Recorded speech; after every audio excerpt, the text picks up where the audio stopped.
An 11-5 victory for the Keene State Owls over Wells College today here at the Ripken Experience here in Myrtle Beach. That win extends the Owls' winning streak to 2 games. And joining me here in the press box is the head coach of the Owls, Justin Blood. Coach, 2 wins in a row for your team now. A little bit of an offensive explosion going on. You picked up 9 runs yesterday, and today you set a season high with 11 runs. It was a slow start today, but it must be nice seeing the offense get going. Well, baseball is a funny game because sometimes it's hidden in the box score is what really happened, and I'm not sure we had our best swings. We probably had better swings the second half of yesterday's game.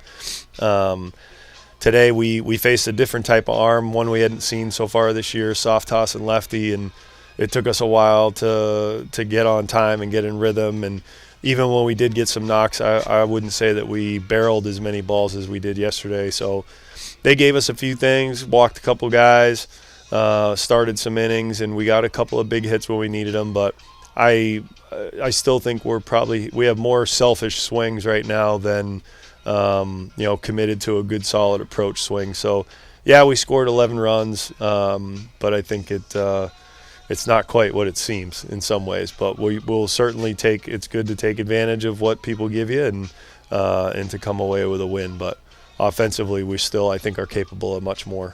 How will you and the coaches ultimately approach the topic of plate discipline to your players moving forward? It just keeps coming down to the experience that we've talked about every day so far down here. I think a couple of 2-0, 3-1 counts where guys are just, I just said in the huddle, you don't get to choose how you want to, get your swing off in this game very often. For the most part, you have to be able to evaluate what the pitcher's trying to do to hitters, understand your own swing, and find the location and the pitch also dependent upon the situation that is right for that moment. And it's not as simple as just saying, well, I'm a pull hitter and I want to pull the ball here. I want to go pull side on a fastball. Well, you may not see that with a soft toss and lefty. So you got to be able to hit multiple pitches, multiple locations. And if you're not going to be capable of doing that, then you better not miss the pitch when it's in your spot. So again, a lot of it's just inexperience and guys that are, just need to mature a little more. That's all.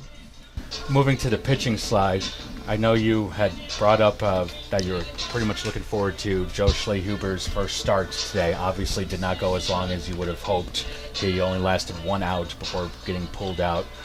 But Jack Lane came in and ultimately put in a really big effort for you guys on the mound today. What did you notice that went wrong with Schlehuber on the mound, and how huge was Lane's performance out there today? I think, Joe is going to be a good pitcher for us. He's got very good stuff. He doesn't often get hit. He creates a lot of swings and misses. He just needs to be able to slow the game down a little bit. He needs to be able to control his emotions a little better and be able to focus on if he's got something mechanically going on, be able to make that adjustment and start executing pitches, whether there's runners on or it's a clean inning. But he's going to be fine. That's what a lot of young guys deal with. And Jack's kind of the exact opposite. Jack is like really steady, stoic on the mound, not a lot of emotion, not a lot of highs and lows. So he was a perfect, other end of the spectrum to come in after Joe. We were hoping to save Jack for a start tomorrow, but we felt pretty early on that we were going to need some length there. So it was good to be able to have Jack come in, and he did exactly what we needed, gave us great length and really calmed the game down. And looking forward to tomorrow, you're back to playing a doubleheader. It's going to be against Worcester State, 2 7-inning games after playing a 9-inning game each of the last 2 days. Now that we're back to playing a doubleheader tomorrow, how will that impact your strategy moving forward? I'm not sure. Strategy right now is trying to find the right combinations, So we're having a lot of conversations in the hotel room as a coaching staff, just trying to say, okay, who do we want to try to find an opportunity in the game? What does the situation need to be to give them the best chance to succeed? We don't want to bring players in spots where we're not sure they're ready for it or capable of being successful. So again, no different than what I just said about the approach at the plate. A lot of this has to do with the score, the situation, the person, and the people on the mound for the other team. So We have a bunch of guys that we still want to get in on the mound.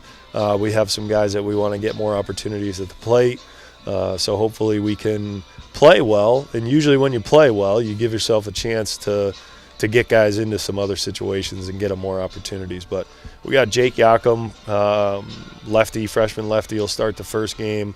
And then game 2, we'll just kind of figure out what we got left after game 1. Looking forward to it. Got games against Worcester State tomorrow at 3 and 6. Coach Blood, thank you for stopping by. We'll see you tomorrow. All right, thank you. That'll do it for us here at Myrtle Beach. We'll see you tomorrow on the Owls Media Network. Thank you for joining us. This is Nick Landy signing off. Have a great rest of your day.